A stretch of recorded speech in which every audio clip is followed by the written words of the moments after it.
Opposition leader कौमी assembly Umar Ayub ने मुल्क में फौरी नए इंतखाबात का मुतालबा कर दिया।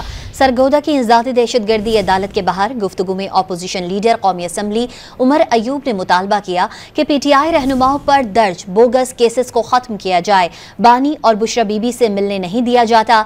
मुल्क में अफरा तफरी मची हुई है। पाकिस्तान में हालात अच्छे नहीं, लेकिन हुकूमत कह रही है कि सब ठीक है। के सारे बोगस केसेस चल रहे हैं।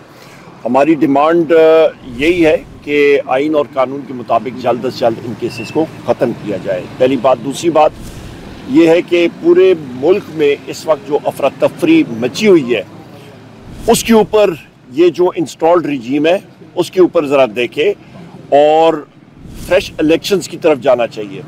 वज़ीर आज़म इमरान खान साहब को मिलने नहीं दिया जा रहा, बुशरा बीबी साहिबा को नहीं मिलने दिया जा रहा, कोर्ट केसेस में ताख़ीर हो रही है। ये किस चीज़ की लामत है कि मुल्क में लाकानूनियत है, मुल्क में आइन और कानून का बोलबाला नहीं है। बलूचिस्तान में आग लगी हुई है, होश के नाखून लें।